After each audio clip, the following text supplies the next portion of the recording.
This is the Nightshade Cult, a podcast macabre. We bid you welcome. Enter freely and of your own will. I'm Nick Grimm. And I'm David Graves.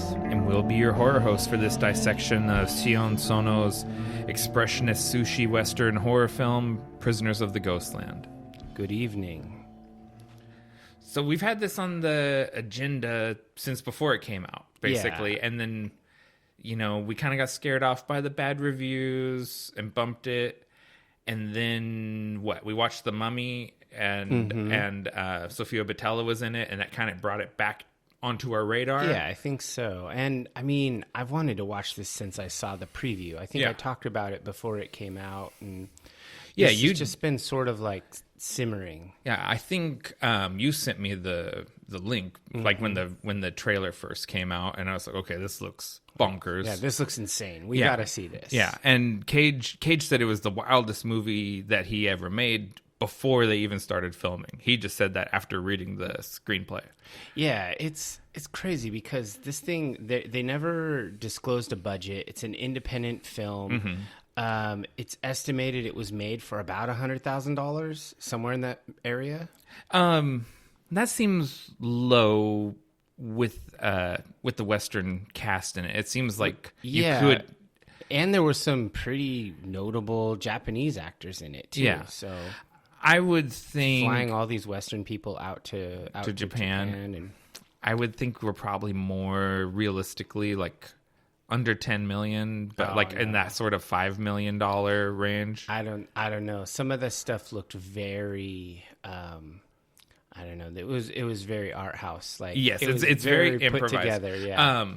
I think the sets probably were largely pre-existing, and then just of sort it of was like on location, like Mad Maxed up. You know what I mean? It seemed like a lot of those trucks and stuff, they got just people like from the Japanese truck drivers. Yeah, that's like a whole scene. Yeah, that's where they customize their trucks. Yeah, I saw like one review saying something about sort of how they had just decorated trucks. And I was like, oh, that's like a whole thing in Japan that truck drivers customize their trucks like that. Yeah. So I was reading online a bunch of stuff about this movie, and the budget estimates are just wildly variable. But this thing only made like $89,000. It basically made nothing. Yeah, it is a big money loser. Yeah, and it's because I went down the whole Sono rabbit hole because I did quite a bit of reading because he's an interesting dude. Yeah, and a prolific filmmaker. Like he had 1 year, I think he had 6 films come out in 1 year.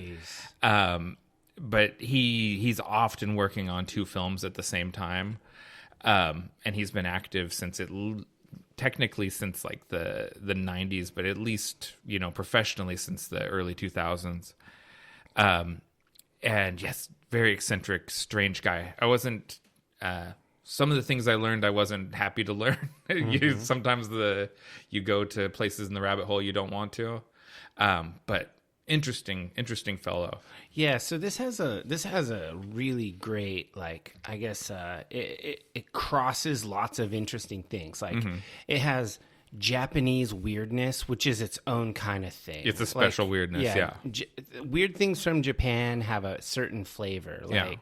And then it also has Nick Cage, which is he's super weird just in general. And then it's like a Western with samurai, and it's post-apocalyptic.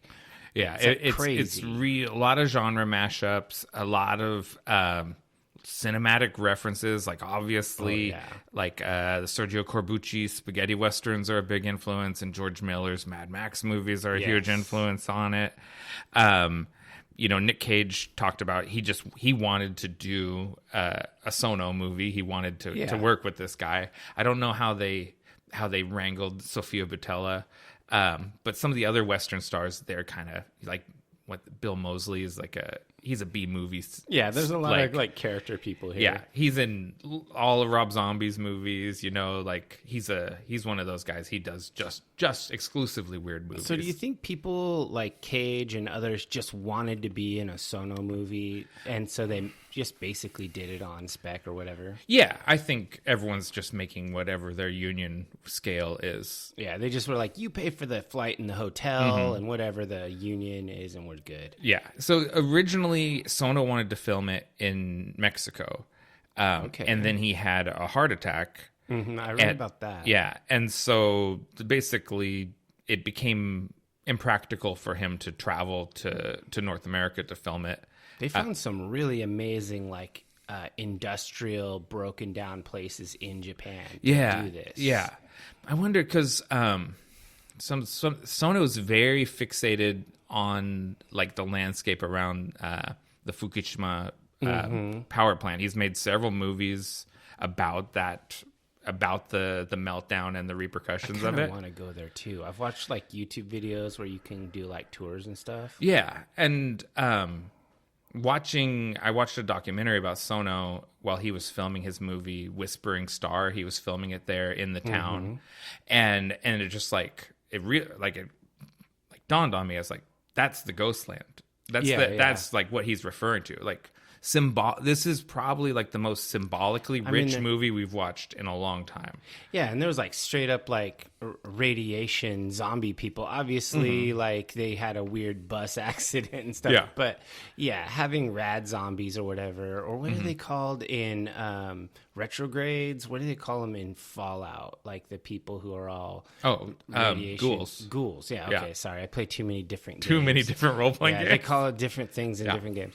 But yeah, it's pretty cool. Like, I don't know. I wanted to see this. I kind of understood that it had that Japanese flavor just from the preview, but getting into it, I didn't realize it was filmed in Japan. So like almost all the extras are Japanese, and like it's just like this was a pleasant surprise with its quirkiness and just complete oddball nature. Yeah, like at some point when I because I was imagining, because movies like this usually seem like they film in Romania, Croatia, places like that, and then at some point like it just dawned on me that everyone was Japanese except for some of the leads, and I was like, where did they film this? Because you couldn't be Romania, because there's just no way they would fly in all of these Japanese people to Romania to film this. And it's like people with thick Japanese accents. Yeah, and it's like, oh, and then you watch the credits and it's like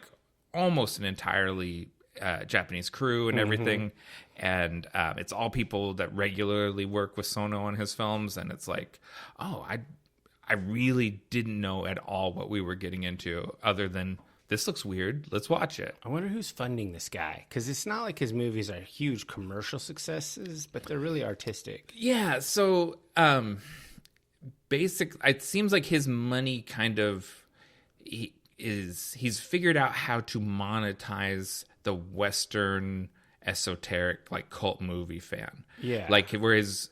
And he's had some very successful movies also, but in general, even if his movies bomb in Japan, he knows he can kind of sell them to the video weirdos in America, and that's kind of how he's made his bread and butter. Okay, that's interesting. I really wasn't aware of Sono until I saw this. Yeah. But now I'm more likely to check him out. Yeah, a bunch of his movies are just on YouTube, and that's cool. Some of the bigger ones are on the major streamers. Yeah, so I watched. He has another movie called "Why Don't You Play in Hell?" That's kind of quasi autobiographical, but accentuated in a lot of ways. And that movie was a lot of fun, and that was on Peacock, just available to stream. Interesting. Yeah, so a lot of his movies, not all of them, but many of his movies are very available. Very easy to get. Yeah. All right. Well, that's pretty cool.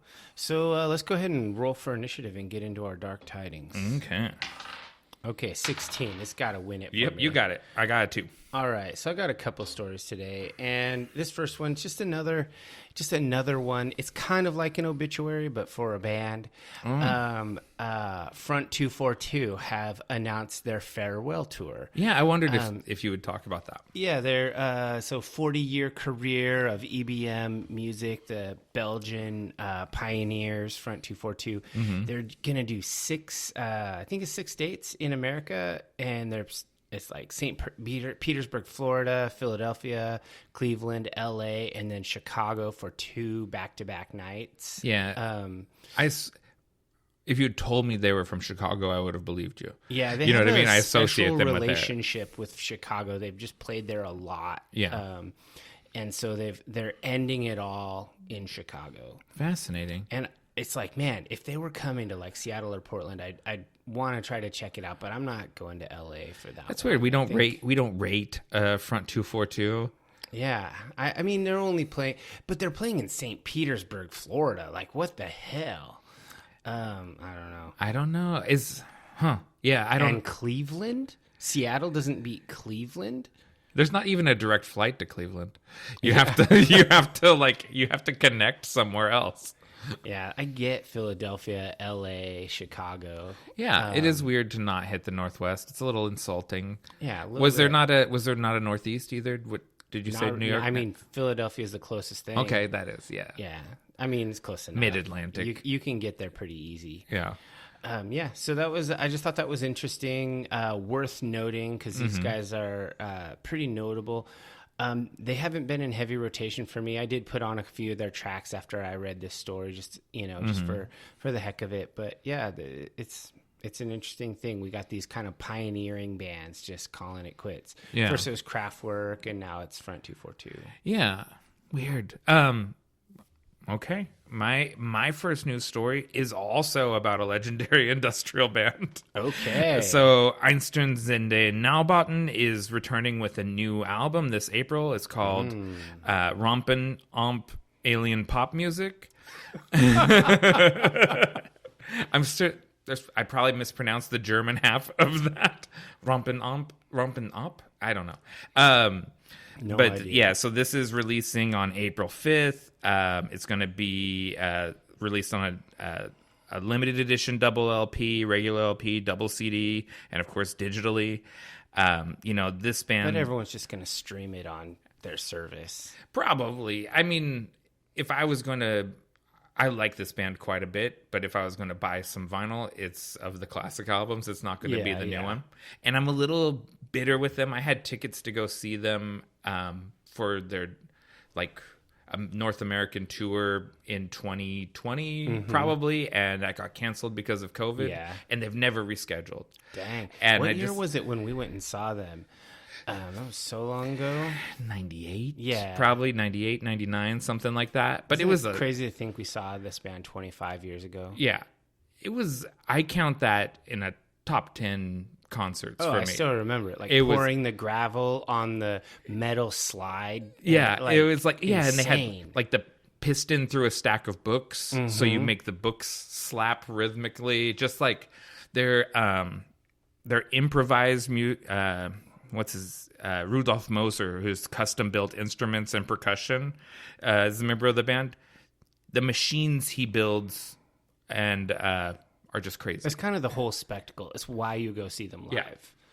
Yeah. And that is a very memorable show. Yeah, and they're, properly industrial. Yeah. Like, it's not like they're a metal band with a keyboard. Yeah. It's like they have weird machines up there making music. Yeah. Yeah, that's really cool. Okay. I want to see them. Please. Probably won't listen to that the new very album? much. I will listen to it, but I'm not. Their music for me has never been heavy rotation. It's always just kind of a reminder of a pleasant memory. Yeah. I listen Haus der Luge, the album with the pissing horse on the cover. I listened to that one quite a bit. And I had a t-shirt, and back in the day when we were like teeny rockers, it always got me cred with the old heads at shows. Yeah. Like, I'd show up in like a threadbare Einstein Day Naubauten t-shirt, and people would be like, whoa, okay, kid, pretty cool. It's like when you see like a dude with gray hair and whatnot, and he's got just their little symbol tattooed on his arm or something. A lot of people with that symbol. It's a pretty cool symbol to have. For sure. All right, what's your number 2? All right, so this is just another media announcement but it actually got me genuinely excited to see it. So they're finally actually going to make an adaptation of Neuromancer, William Gibson's beloved classic sci-fi novel. I read this thing like 3 or 4 times. I love William Gibson. I'm kind of a sucker for cyberpunk fiction. I really love it. For sure. And this is it's it's kind of the best one. Like, it's the oldest, most, or maybe not the oldest. There are older things, arguably cyberpunk. It's really the foundational document. Seminal. Yeah, this is absolutely amazing. Like, and I love, like, if you listen to a more recent audiobook version of this, it has a preamble by William Gibson where he talks about the book, and he talks about it, and he talks about some of the predictive stuff that he did in the book, and then he talks about some of the like big whiffs, things he didn't predict that happened, like the cell phone. Yeah, like he's like, I didn't predict that. Like there screens banks of phones in public places. That's the opening scene of the first few passages. So like Johnny Mnemonic, I need to get on the internet. Like, dude, the internet's on your watch. The internet is, you need to get off the internet. The internet is always there. Yeah, so I love this book, and this is going to be a 10-episode drama on Apple TV, which absolutely kills me because I've been holding off. I don't have Apple TV. I've never seen a single good stuff on Apple TV thing. I just got to figure out how much I care. And I would just share it with you, but Apple is bad about it. Yeah, because periodically you have to scan a QR code with your iPhone. I don't even have an iPhone. Oh, do you not own a single Apple device in your house? No. Oh, man. I don't have a single Apple device. Well, I don't even know if they'll allow you as a peasant with no iPhone. I bet you they'll let me put their app on my Android. On your Android phone? Probably something like that. Yeah. But yeah, Apple, even on your own devices that you use regularly, periodically, it's like, all right, kind of rescan this. Yeah, log back in. Yeah, that makes sense. So this is going to be a 10-episode thing on Apple TV, and it's being made by Graham Rowland, who I wasn't really familiar with, but he's done the Tom Clancy's Jack Ryan series, which is for Amazon. Yeah, really successful on Amazon. That's a dad show. Yeah, definitely. A little bit, like it's not quite Reacher, like it's not violent enough to get me to watch it. I guess. So yeah, I'm stoked to see this. It's supposed to. It hasn't even started casting or filming, but they've it's already bought. Like Apple's already paid for it. Yeah. That's cool. So say it one more time. When's the release date? No release date. This is just an announcement that they have purchased it. Okay. They've got a showrunner, and they've already funded it fully for 10. They're going to fund a full 10 episodes. It's already in the bank. This was the big announcement of it. This is the first announcement. Right on. Like they do. Okay. And I never like to use these first announcements. It's not really a thing yet, but I love this property. Yeah. This is like if it was a D&D property, right? It's my thing. And this is not in development. This is like an in production. Yeah. This is a thing. That counts, yeah. In development, I try to avoid because those things just disappear into the ether too often. Two previous iterations of Neuromancer development deals fell through, but this one actually closed. So that's good. All right, looking forward to that. All right, what do you got? My second one is Luc Besson, director of The Fifth Element and Leon the Professional, is doing a Dracula movie. Starring that's going to be good. Starring Caleb Landry Jones and Christoph Waltz. Jesus. Yeah, and so I mean, he's. If you said nothing else, I'm on. Yeah, I'm on board. I'm in. The three names, just those names. Yeah, yeah. So, I'm looking forward to this. I think Besson has a little bit of a spotty track record here and there, but I can't help but love The Fifth Element and like Leon the Professional is an amazing movie. It is. It's troubling. It's troubling. It is a little sus, as the kids would say, but it's very good. It's one of those things where it was a different time, and it's hard to explain why anyone thought that movie was appropriate at the time. You know what I mean? Like if you showed it to a kid, they're like, "That's Natalie Portman." As a kid, how old is she? It's like, oh, she's 12 years old. It's like they're kind of like married. Not Not really. This is France. They're very close. and then there's like the scene in the cafe where she asks him to kiss her or whatever, and you're like, okay, I see your point, kid. Yeah, This is pretty uncomfortable. Still a great movie. I mean, It is. First time I saw that movie, I was just like, yeah, God damn, that was something else. That's a really great movie with an asterisk. Yeah, it's a little weird too. All right, that's all I got. Awesome. So I'm stoked for that Dracula. I'm always stoked for a good Dracula. Yeah, we're getting a lot of the classic monsters coming back. We've got two. We deserve it. We've got two Frankensteins in the works: a Wolfman, a Dracula, a Nosferatu. Oh yeah, from Robert Eggers. Geez. Okay, so let's Luc Besson's Dracula, Robert Eggers' Dracula, or Nosferatu. The Blumhouse Wolfman, Guillermo del Toro Frankenstein, or Maggie Gyllenhaal Frankenstein. What's the one you're most stoked for? So the predictable answer would be that Dracula movie. Yeah. But I'm actually going to say Guillermo del Toro's because he's the best director of them all. Yes, I agree. That's 100%. That is. Oh, yes, he is. Eggers is catching up. Eggers is really catching good, up. but Yeah. he's not Guillermo yet. Yeah, Guillermo. He's transitioned into sort of elder statesman. Like I sat next to him at a restaurant in Portland. Did I tell you about that one? You time? did. It's yeah. pretty interesting how they have like the long seating at the Urban Farmer, and like I'm just like 4 feet away from him, and he's like chatting with some guy about a movie. Yeah, he's here a lot because of the stop motion studio, formerly Will Vinton's. Leica is the name of the studio. And he's very into that art form, and there's only so many people that do it at that high level. So he's in Portland quite a bit.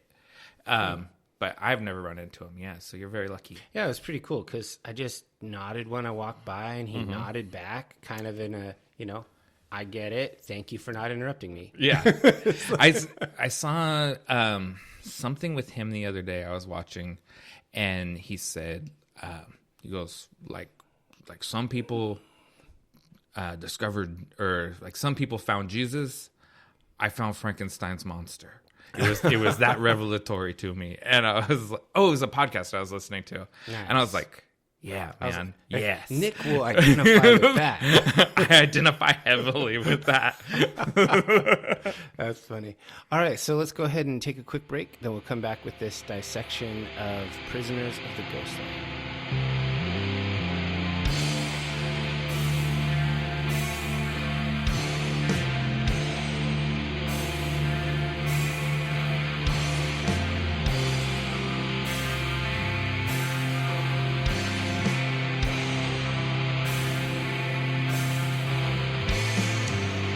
A notorious bank robber is conscripted by the governor of Samurai Town to recover his adopted granddaughter after she ran away into the mysterious Ghostland. Yeah, it's that simple. Yeah. I was talking with some of the cultists. Ted and James are resident cage heads.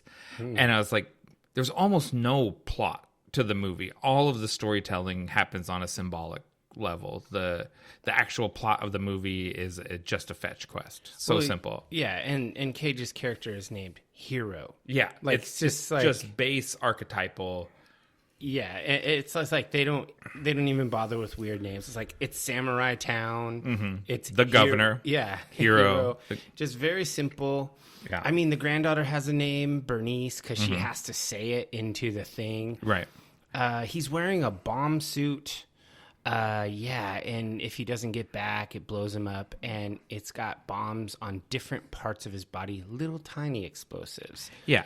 Which comes into play several times. Yeah. He has bombs on both of his arms, specifically, that will go off when he feels like hitting a defenseless woman, and he has bombs for each testicule for if he's having kind of untoward desires towards a woman, those bombs will go off.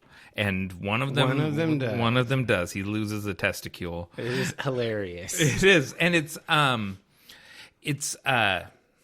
don't know when the point to bring this up would be. But probably because we got right to it right away. Sono had a bad Me Too moment.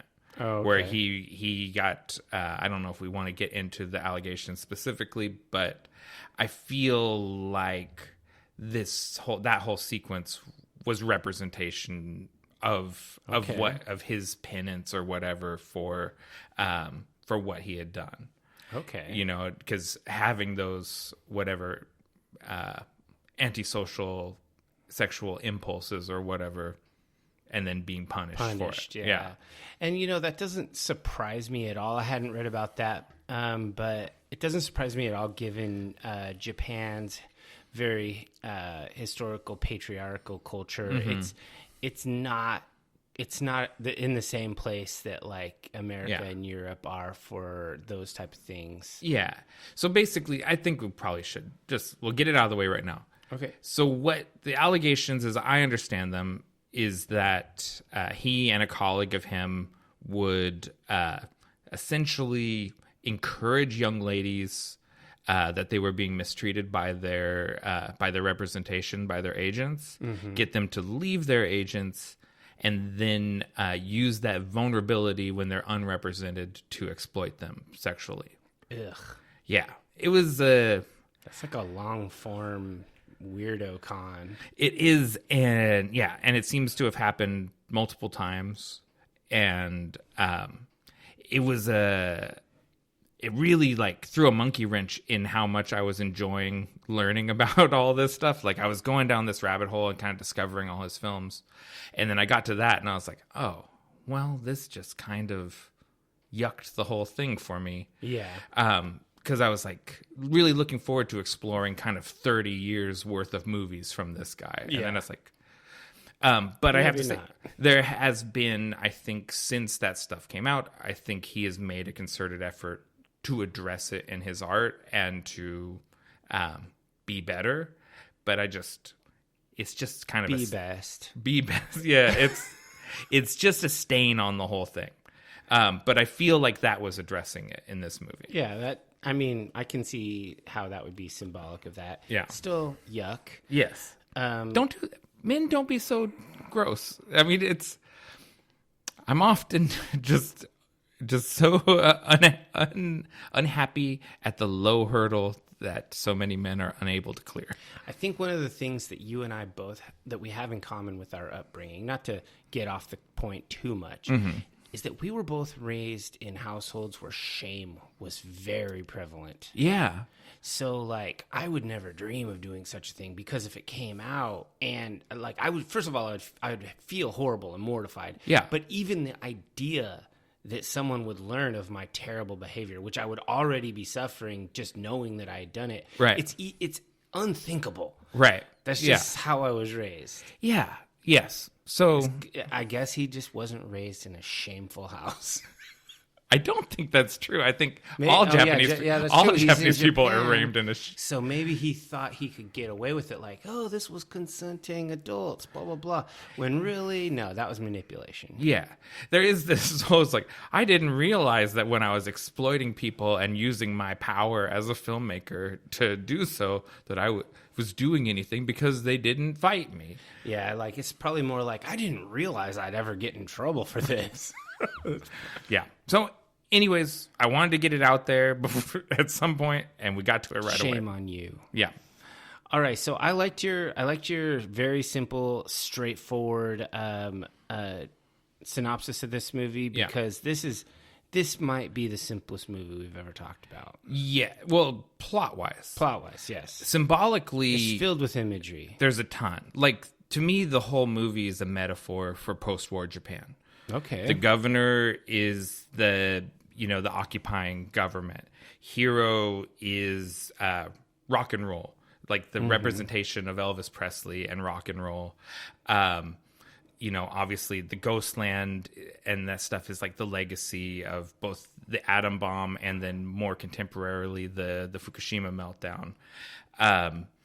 Yasujiro, to me, he represents like the Yakuza clans that kind of got in bed with the occupying government to maintain tradition and autonomy, but ultimately were being exploited in the same way that, say, the cowboy sheriff who's adopted the garb of the occupying government in order to have that authority. They're both being exploited, and both are exploiting their own people. Yeah, hurt people. Yeah. So I'm on board with that stuff. And this definitely it does feel like it has many layers to it. Like, not only is it very visually distinct with all these different genres just mashed up, it's just thematically layered. There's just like you're peeling an onion here. You can really read a lot into it. And I think an artist like this, that's the idea, is he would rather you interpret it for yourself than him tell you what he intended. Yeah. And he I watched a panel with him and a bunch of other Japanese directors, and they all wrote like a kanji on a tablet or whatever, and then they'd go around and ask them like what the one word, and his was quantity. And he said that he had a quantity over quality philosophy. Interesting. And it's like, and this movie really, really demonstrates that. Like, it's like a fire hose of ideas just blasting your face off. Like, there's so many, like, even with like the Make Samurai Town Great Again, like posters on the wall. Yeah. And it's like, oh, there's Trump's in this too. Like, it's like, there's so much in this movie. It's packed. Yeah, it's crazy. So I guess more things as far as writing and directing. One of the things that it seemed like he really leaned into was just brutal violence. This movie was very visceral. You know, like he literally pulls out his testicle that was blown off, pulls it out of his leather suit. Does he he yells testicle? Yeah, it's hilarious. But I mean, like, there's a lot of choreography in here, and it's very different. Like, some of the fights look like terribly choreographed. Like, the fighting is just craptacular. But then other ones, like particularly with the samurai, it's very good. Yes. It's extremely well. It's like artistic, but it's still extremely violent in all of its I don't know, nature. It is. It's over the top. I was. I have it in a different section of my notes. We'll get to that guy that plays Yasujiro, because I've become such a fan of his over the course of this movie and some other movies. Tak Sakaguchi is the actor's name, and yeah, he's great. I love him, and we never got a fight between him and Sophia Boutella, did we? No, I don't. Because he ends up, his final battle is with Nick Cage as hero, and that just feels like such a missed opportunity, because they're kind of the two most accomplished stunt people in this movie. Yeah, and I'd love to see them sword fight each other. Like, that would have been a really good fight. Yeah, I think so too. This movie had really good violence here and there, and it had really schlocky violence too. Yeah, both. Like, it definitely was not. There was no cohesion to it. Yeah. So it was written by Aaron Hendry and Reza Sikso Safai. And normally Sono writes his own films, so I do sort of wonder if when it says it's written by them, it's because it's mostly in English. And it's probably off of a treatment that he wrote, I would think, and then they adapted it into English and wrote the English dialogue. Yeah, this movie is a lot more style over substance. Like, if you could just describe the plot to someone over a cup of coffee, and then have them write up the lines for it. Oh yeah, for sure. It's like, he needs to go from here to here and do this. Set piece in mind. He's going to be like this, and for sure. And some of the lines really felt like Nick Cage. Like, it didn't feel written. That's just like him. Just him going for it. Yeah. Yeah. So I watched an interview with him, and he talked about that this movie was his Western Kabuki theater, I think is what he called it. Okay. And if I understand what he means, it's sort of like we talk about Bruce Dickinson doing things for the back row. Okay. This is Nick Cage acting for the back row. Like, everything is overdone, overperformed, just as big as possible. And he's already if you look up Nick Cage and like read criticisms of him, it's all about him overacting. Yeah. And so he's overacting his normal overacting. Yeah, he does a caricature of himself. It's at his maximum Nick Cageiest. Yes. Like he has a whole spectrum. Like it's like what's it called? Lord of War. Like that's a much more subtle sort of Nick Cage, like he's way more Con Air in this movie. Yeah, this is the big Nick Cage.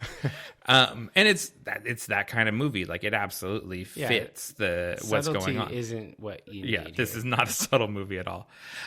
Visually, cinematography is Sohei Tanikawa, production design by Toshiro Isomi, and costume design by Chieko Matsumoto.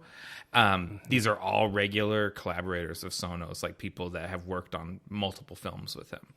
Thing I really liked about the the costume and set design that seemed like they were in concert, but I guess if these are constant collaborators, that's might as well be. Yeah. The extremely vibrant colors and the brightness of everything. Things don't generally look worn down and destroyed like you would think a post-apocalyptic movie would be. Yeah. There are some things that are like when they have the people wearing like the mannequin suits or whatever. Yeah. Like in the Ghostland, it's very destroyed. But in Samurai Town, everything is like popping fresh. Yeah. And it's so bright, and I like that vibrant style because it's like an anime, but like real life. This is kind of one of the best examples I've seen of the sort of anime aesthetic, the sort of 1980s anime aesthetic in real life. And they pull it off so well. Yeah. Like I said, I really couldn't find any information about this. But I assume that this was shot mostly on pre-existing sort of historical sets, that you film samurai movies and like costume dramas and things like that on, and these are just available to rent, and then they dress them up with renting the cyberpunk back stuff lot at Universal. Or whatever. Like the sort of like the Warner Brothers Cowboy Ranch sort of thing. Yeah, the Japanese version of that, and then you just hang the sort of ephemera on it to make it cyberpunk, and put like neon lights and black lights everywhere. Yeah, and, but trash. There's no way they built this stuff. No, except for maybe the clock tower. I think the clock tower they built because as it was being destroyed, I was like, okay, I see how they did that. Yeah, and then I also think maybe the workshop where the rat guy, Ratman and his group, that seemed like they built that. Yeah, some things were built, but I think Samurai Town, I bet we could go visit it as tourists. That would be cool. Yeah, we do the thing where you hold up the picture from the movie and like line it up with the shot. Yeah, that'd be pretty cool. So another thing I wanted to bring while we're in visuals, I wanted to talk about was the editing. So it felt like they really were focusing on quick cuts and like it almost seemed like shaky cam during the fights, and this it kind of kept a sense of urgency. It kept it moving. Like I was entertained by this. I didn't think that it slowed down too often, but on the other hand, it didn't have a constant breakneck speed. Yeah. You can't be fast all the time, otherwise then that's normal. Okay. So it was enough fast and enough slow in its editing. So I don't usually think to look up the editor, but the editor was Taylor Levy, so it is a Western editor. Okay. And that's interesting because that's kind of our first non-typical Sono collaborator, and this is a much shorter movie than most of his movies. And it's still pretty long. Like it's an hour and 45 minutes. Yeah. Which is for something like this with no plot. His movie, Love Exposure, is over 3 hours long. Jeez. It's like he normally makes very long, maximalist sort of movies. Okay. So probably we can thank Levy for the brisk pace of this. I wonder if there's a 2.5, 3 hour cut that we could get. That would be excruciating. How much more Nick Cage could we get in there? Just like so much. Well, I mean, I think we'd be better served watching a different Nick Cage movie if we wanted to subject ourselves to that. Yeah, we could do like Leaving Las Vegas or something like that. Yeah, David Lynch. There you go. Or no, that's not it. It's what's the David Lynch Nick Cage movie? I don't know. I'm not Leaving Las Vegas. I'm not a You're not a Cage head? I like him, but I'm not a super fan. Okay. Shall we move on to audio? Yeah, let's go ahead. So the score composed by The Armed and Milan Records. Mm-hmm. It's like an interesting, weird mashup of styles and things. You get like electronic music, you get punky music. Yeah. You get these kind of like pulsy, dancey things, and then you also get like this kind of weird, like off-putting music. That's it. So I like the score a lot. I've listened to it's what I saw was Joseph Trapanese was the guy's name. That was the composer. But I've listened to this score a ton. Like, really? Yes, I found it very, very listenable. Dang, that's weird because I didn't love it. I thought it was like it was just kind of like I don't know, it just sounded like a dude went nuts with Pro Tools. Wow. So it's like there's parts of it are very traditional Japanese instrumentation, which I mean that kind of his name hints at that influence, Trapanese. And then other times it's like this hybrid of like John Carpenter's synth scores and Sergio Leone spaghetti Western scores. So yeah, dude, I've listened to the score in the last 2 weeks. I don't know.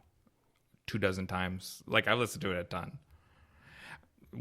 I was gonna say one of my favorite scores for a long time. That's crazy that you're that really into it. I just was looking up and it just seems like that some of the punky things are from the band The Armed. So that's where I got that. Okay. And so yeah, I think that they add a lot of after the fact sound effects, like gunshots, explosions. Every action sequence, like every sword slash, has a sound effect added. And they added a bunch of distortion to different sounds. Like it really felt like the movie is gonzo in its appearance, and they really tried to add that sense to the sound as well. Yeah, like Ratman, whenever he talks, there's like a treatment on the vocals, so he sounds cyber or whatever. Yeah. Troy Ambroff at Sugar Studios in LA did the sound design. Yeah, I didn't have a ton to say about the sound design, but I think that's right on what you're pointing out there. I mean, they add some interesting ambient effects in the soundtrack, but like hum of machinery, I noticed several times where there's like really low fake crowd sounds in the background, and then like some, I don't know, like desert environmental stuff. It just felt like sometimes you just leave it alone. Yeah, there's a lot of ticking clocks that's included in the score, and it's kind of, time being one of the big themes. 3 days or 5 days. Yeah, and that's, I mean, we're kind of backtracking to themes a little bit, but the ghosts themselves, like the way it handles ghosts, I think was very interesting. Because Cage is sort of haunted by, or Hero is haunted by the ghosts of people he's harmed. And lots of flashbacks. Yeah. And he comes to the realization that the ghosts aren't harming him. It's more like they're trying to help him move on. And if anything, he's haunting them. Like he's holding them back from moving on. I know I'm backtracking sections here, but it's okay. We have the time. Yeah, and I just thought it was really interesting because I've never really seen that version of that story, right? Okay, where the ghosts are completely benign, really, to him. Like they just want him to move on and forgive himself instead of like. That's a good twist. Yeah, I like that when the demons are in your head. They're internal. Well, like he has that whole thing where he says, "I'm radioactive." It's like he he's the thing that's poisoning them. You know what I mean? Or holding them back from moving on. Yeah. So just interesting. And I guess that makes a good segue into talking about performances. Yeah, I think you have to talk about Cage, because this movie wouldn't have gone anywhere without him in the lead in Western markets, I think. Yeah, we would not know this movie exists, and I would still not know who Scion Sono was. Yeah, so I mean, he really embraced the over-the-top tone. Like it reminds me of like this is like an Army of Darkness performance. Yeah, right? You know, it's crazy. I would like it better with Bruce Campbell in it. I mean, if I'm being honest, Bruce Campbell would really do this up. Yeah, like a young Bruce Campbell would have killed this. A young Nick Cage would have actually probably been better than old Nick Cage. Well, in my opinion, probably this is. Especially because of what I think Hero represents, I would have preferred a younger man in this role. Timothy Chalamet. Yeah, I love our Paul Atreides very much. That would be just, and I'm just sort of playing it out in my head. That would be a radically different movie. Just going crazy. Or actually, I would love to see Austin Butler or Elijah Wood do this. That would be wild. Yeah. So this is not to bag on Nick Cage, because he's what brought us to the party. But it is not, if we're being honest, my favorite Nick Cage performance. No, this is a comic book version of Nick Cage. This isn't a dramatic performance. And I just would have liked, as the representation of sort of rock and roll rebellion and everything that Hero is, I would have liked a younger guy to do it. Yeah, but who would have the name recognition to bring this, like Daniel Radcliffe?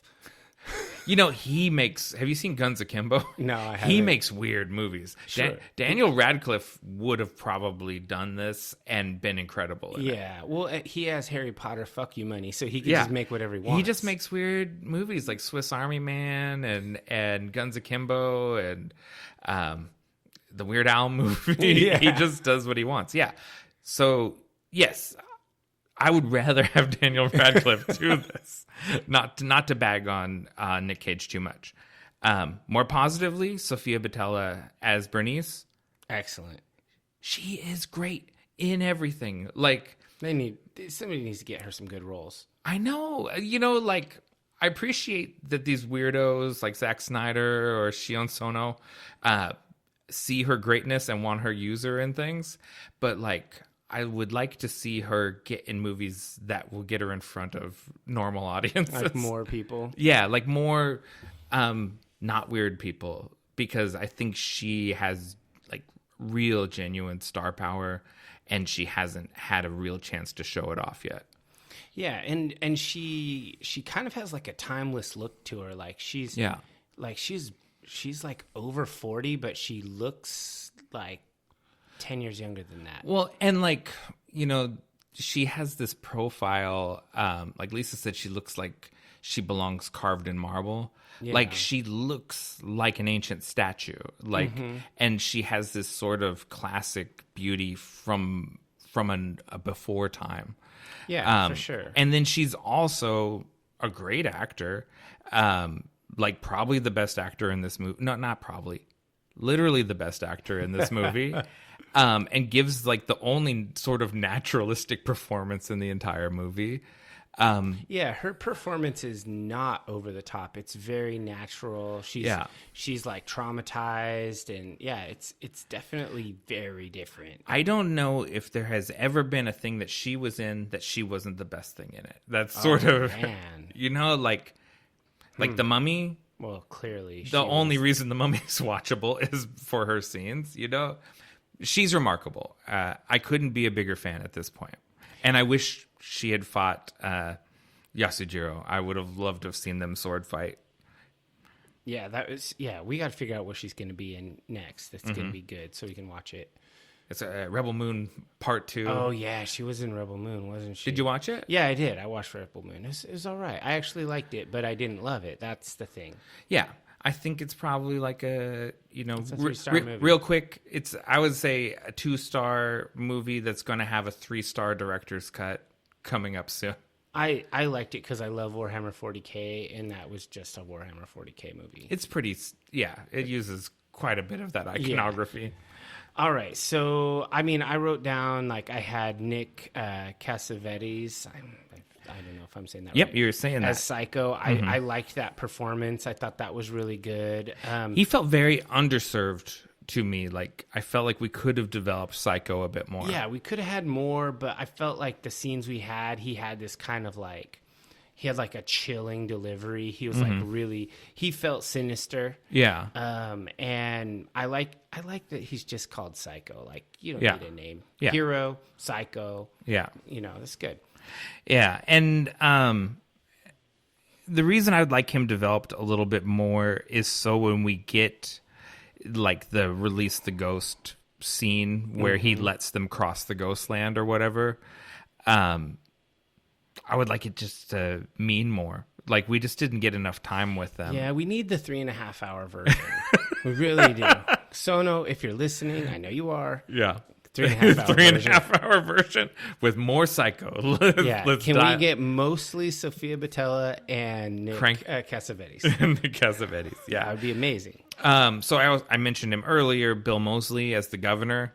Yeah, he's pretty good. He's pretty good, and he's carrying so much of the thematic weight, right? Like, so like I said earlier, he's got to be like the shitty boss hog cowboy. Yeah, and he's dressed like he's wearing the white cowboy suit, and he's like the personification of colonization. You know what I mean? It's like terrible American. And he objectifies and fetishizes Oriental quote unquote women, right? Like, it's all come sit on Grandpa's lap, and all of his granddaughters are in like super dark, the traditional Japanese garb, and like he's very like cutesifies them, the kawaii thing, and he kind of doles out money, like stimulus money, which is not enough to help people, just create dependence. Like, he's very much just like that guy. Like, he's Uncle Sam. Like, he's America. And it took a while for it to sort of reveal itself to me, the performance, but I think it's one of the strongest performances in the movie. It is really good. And I want to throw out there one more group honorable mention. The extras in this movie are fucking awesome. Yeah. Like, in all of the sets, like Samurai Town, Ghostlands, just the extras, the people they have, like, and at like, just like, I love all these Japanese extras that are just everywhere, and some of them have small speaking parts, and they're awesome. I thought that the film community, the people that Sono could drum up, were really good. Yeah, since you mentioned that, I have not been able to find any confirmation of this, but I'm fairly certain that the entire band Atarashi Gakko is in this movie. Like, at different points, like, I was like, that's that. Like, there's a part where he's being, like, Hero is being kind of stripped down in the public square, and there's a girl sketching him, and I was like, yeah, isn't that the vocalist for Atarashi Gakko? And Lisa's like, it looks like her, and then there's like other scenes where there's girls doing like these performative dances that are sort of the signature of that band, and I was like, that's that whole band. I'm sure of it, but like, no, I can't find not anywhere. Yeah, I can't find any information that like, not on their website, not on any articles, but I'm like 80% sure that entire band is in this movie. Just a couple more people I mentioned earlier. Tak Sakaguchi as Yasujiro. I sort of fell in love with this guy. I had seen him in Godzilla Final Wars, but then I loved him in this, and I loved him in that movie Why Don't You Play in Hell, where he's always referred to as the Bruce Lee of Japan. Okay. A little bit of an overstatement, but still very charismatic martial artist. And he's got an interesting story where he kind of was discovered as a street fighter and became an action star. He's in a movie called Crazy Samurai Musashi, where he plays Miyamoto Musashi, and it's a 77-minute one scene, no cut action sequence of him fighting 588 opponents. One cut? Yeah, it's just like a one extended 77-minute him cutting through 588 guys. Okay, I have to watch that. Yeah, so he was a big revelation to me. I thought he was so cool. Charles Glover as Enoch, the white guy with the Bible. To me, he represents religion. He soothes and comforts and shelters people, but he does not liberate people. He holds people in stasis and keeps actually, he encourages stagnation and complacency in the status quo. He holds people back ultimately. Yeah, for sure. That character was pretty interesting in his symbolism, how he represented religion, and it was not. It seemed like he was soothing and balming people, but really he was just holding them back from progress. Yeah, like it's like, oh no, they can't leave. They're stuck here, and he just holds them back. And it's not to only mention the Western actors, but Matthew Chozick as Sheriff Matthew, one of the two sheriffs. I thought, to me, he represents Western media. Because he's always entertaining the children, right? Like, he's kicking the soccer ball around with them and telling them stories. And I was like, this is like American TV from the army base. Like the kids are being brought up on. So I just thought that was an interesting little side performance in the movie. Yeah, there's a lot of things. I bet if we watched it again and really paid attention, there's a lot of little things like that could be noticed. Yeah, it's deep in that way. Yeah, and not in others. Yeah, like we'll blow off your testicle. Testicles. That's one of my favorite. Testicles, one by each testicle. So bad. All right, so what was your personal highlight in this movie? Oof. I'll have to spot blank in my notes. I didn't really... No, I was really... Because I wanted it to be specific. I usually go for a specific scene. Sure. And so I think it probably is... it's got to be a Yasujiro thing. It's when someone comes to call Yasujiro out in the town square, and he has... not the town square. It's like the red light district. Yeah. And he has like reluctantly fight all of the drunk samurai that come after him. That is a badass scene. And then like his sister kind of who you see, she's one of the sex workers. She says like, I know you're serving the governor because he said if you did that, he would release me, but he's never going to release me. Yeah. And it's like, and I thought that was just like a really resonant, emotional scene too. Like the governor's never going to let anything ever go. He's not going to release Hiro at the end of the story. He's not ever going to release his granddaughters. Yeah, I thought that was pretty obvious. Yeah.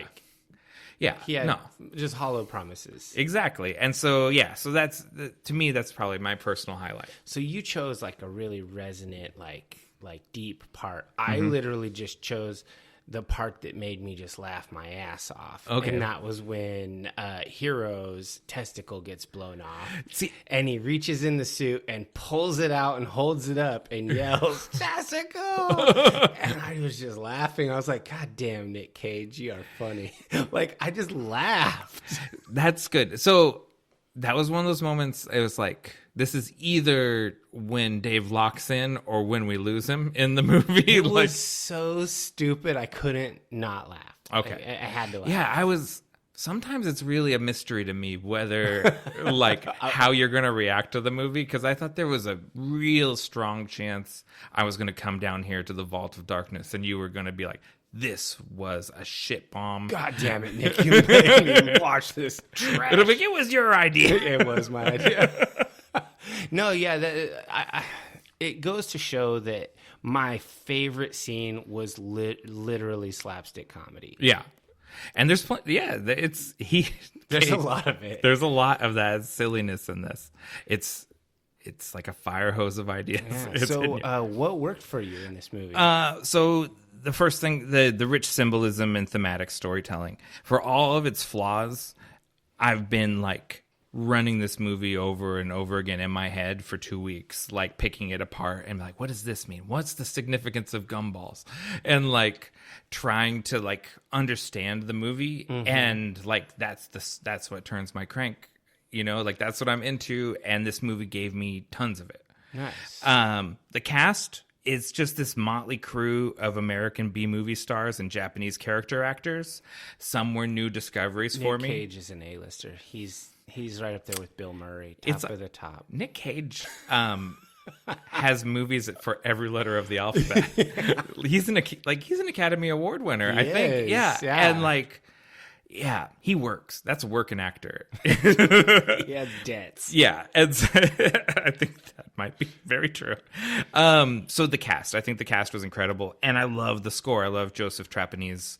His score, I think I saw a vinyl release advertised. I'm not going to order it, but if I ever stumble across it in the store, 100% chance I buy it. Nice. I thought the score was great.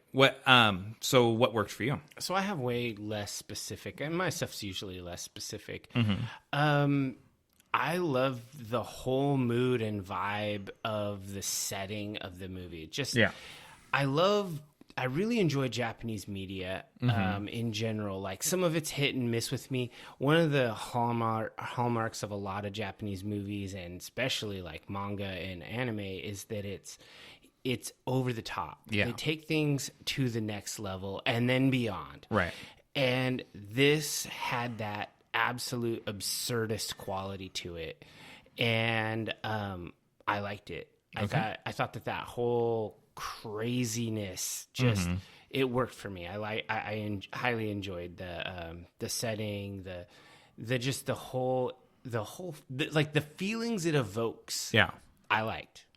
And then I thought I added on there that they did a lot with a little. Yeah. This kind of reminded me of David Lynch's Dune, where they have burning tires and plastic wrapped Spacing Guild guys. Yeah. But it looks really rad. No, It's like that. I thought of that too as they're kind of crossing the Ghostland, and there's just trash kind of heaped up on a desert street or whatever. And I thought, like, they're really doing their best with like shopping carts and just garbage. Yeah, and like you look at some of the things, like you'll just see like randomly some barbed wire with like a black light, like long bulb thing just like sticking out of it. And if you look at that thing in isolation, you're like, what is that?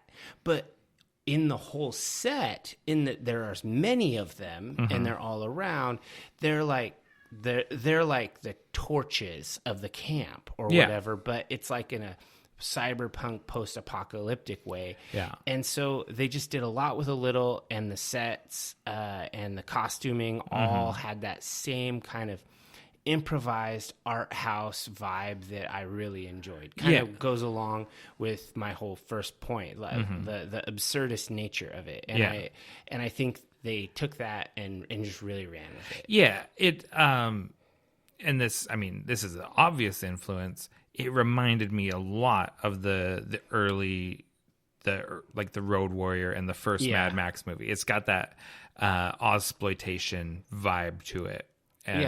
And, I think it really, it definitely had that going. So what didn't work for you?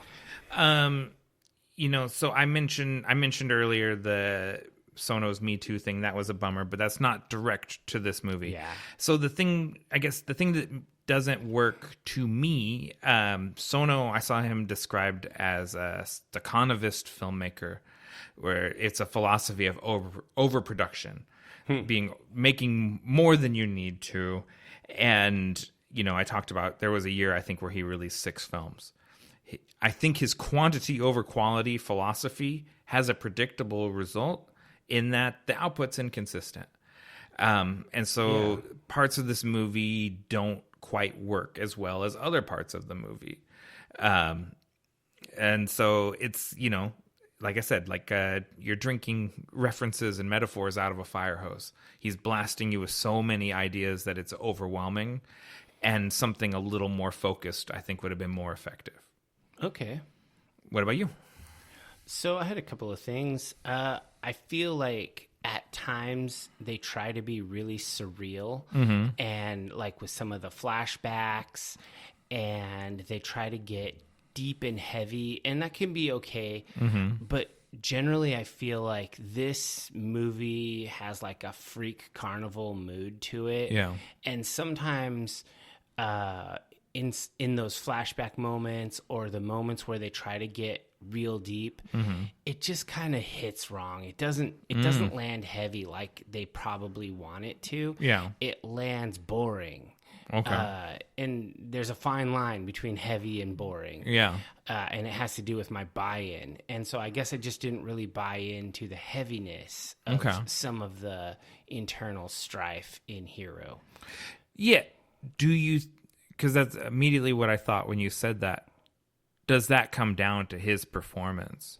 No, I think it came down to the writing and the editing of the scenes. And how they would linger slow motion on things like the gumballs or whatever. Yeah. Like certain things, it's like, it's just a little much. It wasn't the actors, it was the overall production. Okay.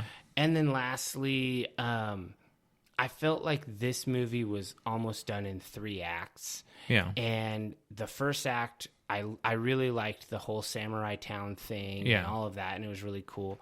And I really liked the third act, the Ghostlands and all that stuff. But I really feel like there was a whole middle part of this movie, The mushy middle. that was just like it was a marshmallow. Like it was not very good. It was just kind of like, it felt super pointless. Like there are a lot of little tiny pointless mini scenes in this movie that I think you could have taken out and they would not have impacted the overall story. And that's just, I don't know, that's just because he makes so much movie. Yeah. He doesn't really know what to keep and what not to keep. Yeah. Like, just to that point, I've never fully got my head around the mannequin guy. Like the guy that builds mannequins around the girls.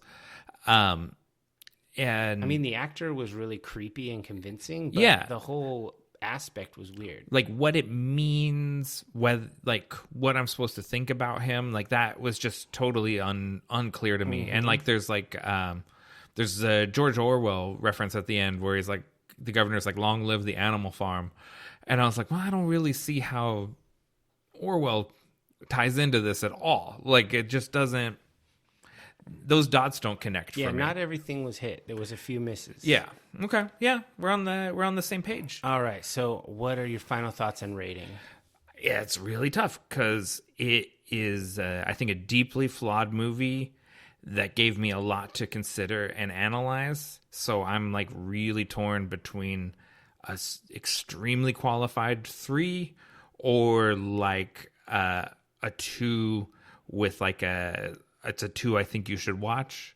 You know, I think it's a 2 for a normal person and it's a 3 for me. You know, I think that's... So what is that? You got to settle. I'm going to settle on a 3 with because the asterisk. This is from you. Yeah, because it's from me. And I think for the right person, for the right cultist out there, this is a movie that's worth watching. But it's a very qualified 3. It's a 3 like in quotes. Yeah, so for me, I think a 3 is a qualified recommend, meaning I would recommend this for certain people, but maybe not for everyone. No. And so I consider this similarly. I call this a 3. It's a very qualified recommend. If you're into bizarre, quirky, weird things, or you're into Japanese media, or you're into Cage, watch this. You'll probably find things that you like. If none of those things are your jam, don't watch this. Yeah. Because you won't like it. You won't. Yes. Not like a normal, like I read a review where the guy basically said that this movie was for bored critics who are excited by anything that sort of breaks with formula, and weirdos, like the far out fringe cinephile people that just like Japanese weirdness. And so like for those sort of people, which we kind of fall into that category, this is a movie worth watching. And for everyone else, like the other 80% of the world, this is not a movie you should watch. Yeah, so it got a 4.2 on IMDb, which is about a 2. It got a 62 on Rotten Tomatoes, which is about a 3. Yeah. And then it got right in the middle, a 53 on Metacritic. Yeah. So, I mean, yeah, it's a 2 or a 3, depending on who you are. Yeah. And this is worth noting, this is at the lower end rating-wise of Sono's movies. He has movies much more highly considered than this one. Yeah, I mean, this movie was fun and it was weird, but it wasn't amazing. It wasn't. I've given worse reviews to better movies, but I still enjoyed it. Yeah. So let's take a break and then we'll come back with the multiple.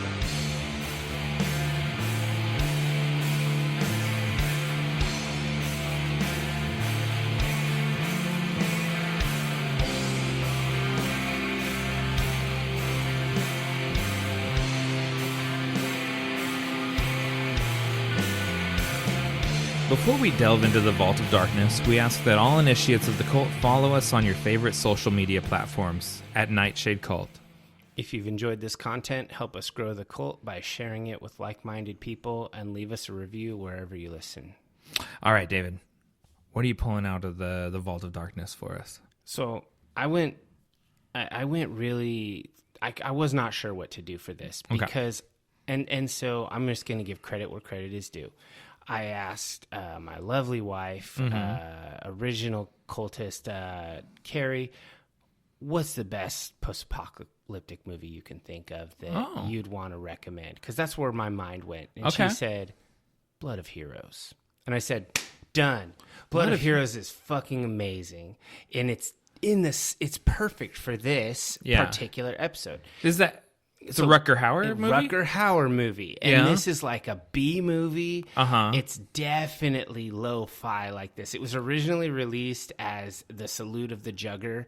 And they play... This is a sports... This is like a sports team movie. Okay. It's post-apocalyptic where there's a group of nomadic players and they're called juggers. Okay. And they're led by this once great champion, Salo, who's played by Rutger Hauer. They travel from town to town, competing in this brutal sport that combines elements of football, lacrosse, and gladiatorial combat that uses a dog skull as the ball, and it's called jugging. So this has every hallmark of a team sports underdog style movie. But it's post-apocalyptic. It's heavily violent.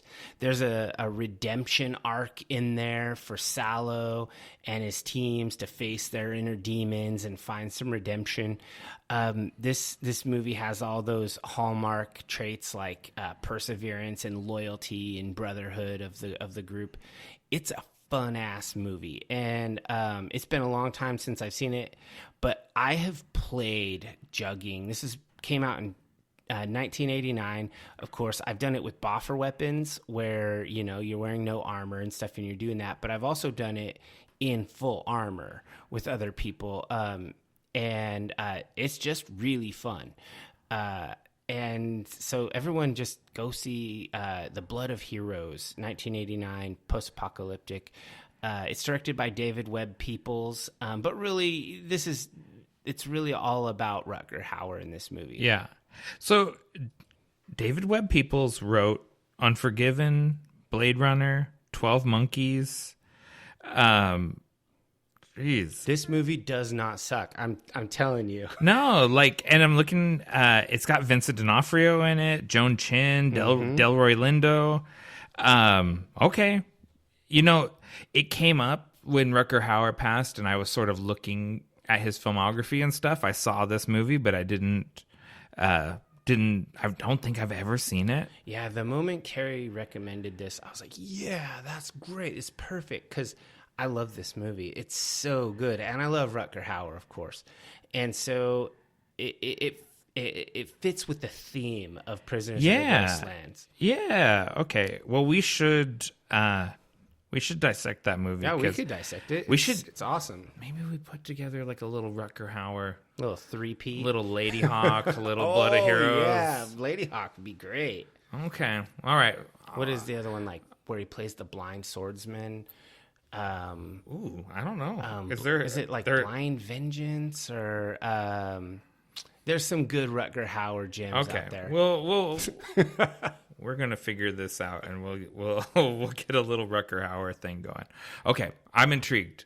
All right. What do you got? What are you pulling out of the vault? So I went way more mainstream than you did. In this. Not a 1989 movie? No, I didn't. Because yesterday, or like 3 days ago, when this episode drops, Shogun premiered on FX, and I've watched I watched the first 2 episodes.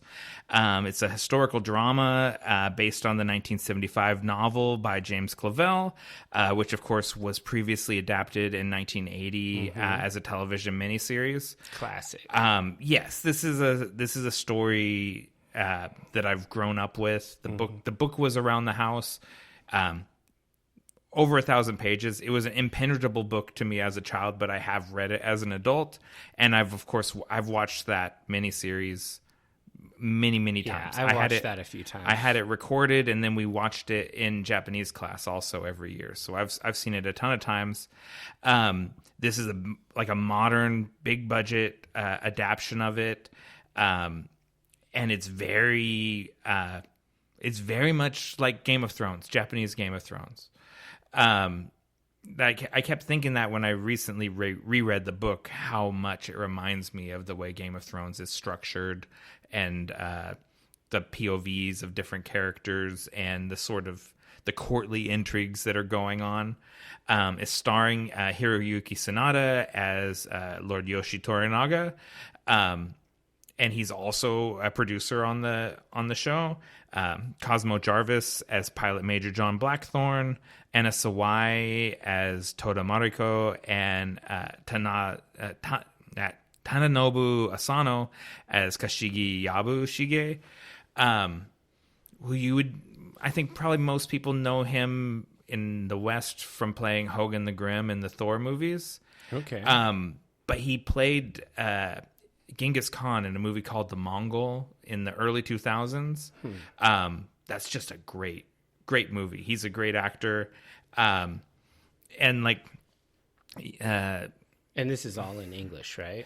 No. Or it's all subbed? It's mostly subtitled. And okay, cool. they've done the subtitling in a really interesting way. They have the subtitles kind of up in the middle of the frame, so they're closer to the faces of the performers. Okay. So there's not so much of you dropping down to read at the bottom and then coming back up.